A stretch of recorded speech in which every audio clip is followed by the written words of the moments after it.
Oh, the back of my head is tingling. Does that mean my brain is falling asleep? Today is the first day that I do not have to wear a jacket.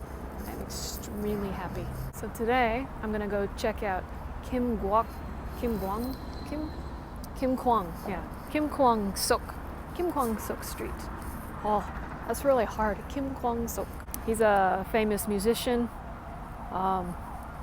He did something cool, I guess. I don't really know. It's just a street in Daegu that has a lot of cafes and music and murals. So let me show you a little bit of that.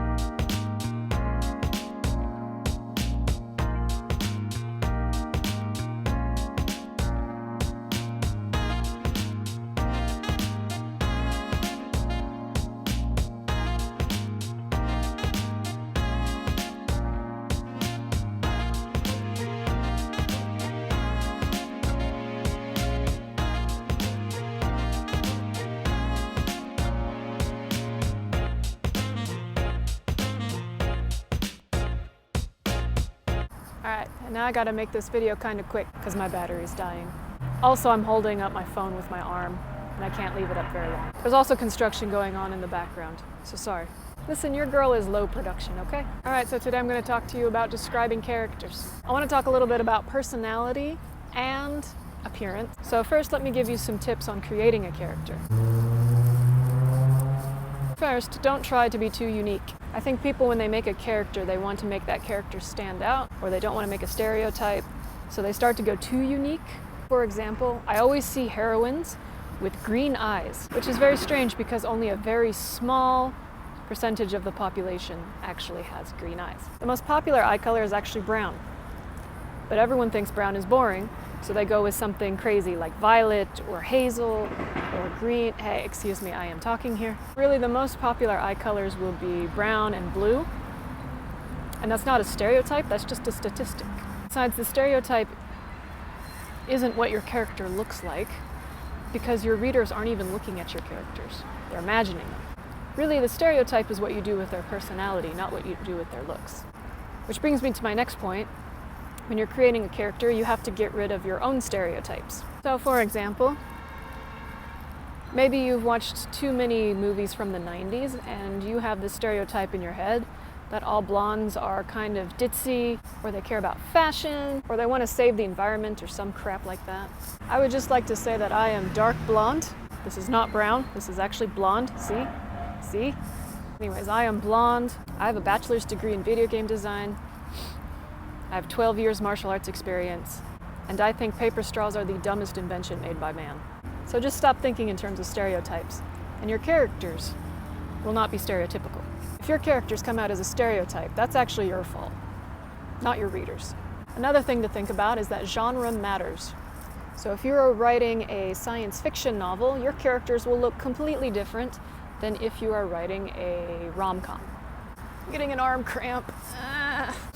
So if you're doing something like fantasy or science fiction, you have a lot more room to create like your own species and things like that.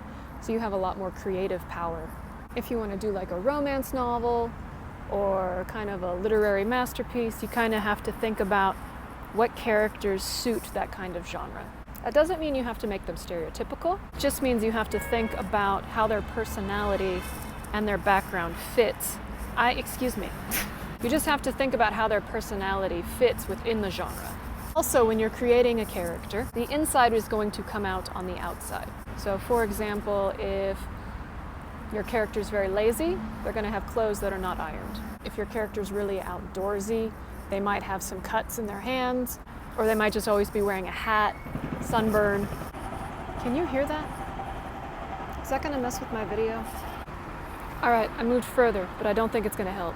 All right, so before construction interrupted me, we were talking about creating your characters. But now let me tell you about actually describing your characters in the scene. So first, you have to think of your point of view.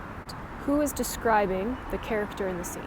So even if you are using third person, he, she, they, your main scene is from the point of view of one character. Say the main scene is from a guy named Sanders. Sanders hates his job. He goes to a bar. He doesn't really want to meet people. He just wants to drink. And then this beautiful woman walks in. Now, depending on how you create Sanders, he's going to describe this woman differently than the other guy that wants to get her phone number. So you have to think about that. Now, everyone has their own way of describing people. Now, your generation and your culture matters. For example, if I saw someone walking down the street and they had a giant tattoo of a dragon, I would think it would be pretty awesome. My grandmother, on the other hand, would think they are a gangster and that they're going to kill us all.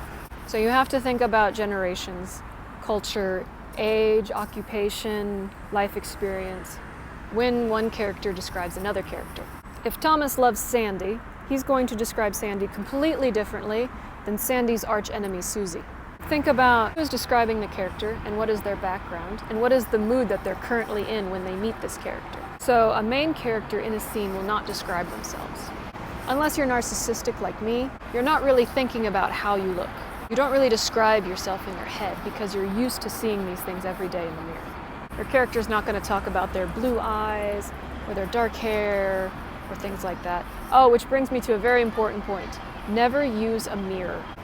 Using a mirror is not only actually very cliche, it also kind of breaks the fourth wall a little bit. Whenever I read a paragraph where a character is using a mirror, my suspension of disbelief breaks. A suspension of disbelief is important. What it means is that when your reader is reading, you don't want to break the reality they are currently connected to. You want them to be fully immersed in the reality that you have created for them. So to do that, you have to watch out for things that break the fourth wall. And one of them is using a mirror. So what I recommend doing instead is to use a secondary character. Probably the best characters you can use are best friends, family members, bullies. These are the three people that are going to point out what you look like on a regular basis. When I was growing up, I had a best friend that said I had chihuahua eyes and alien fingers. Bullies usually point out whatever flaws you have. Younger siblings usually point out anything that you're insecure about. Older family members usually talk about how pretty you are and how much you look like your mother.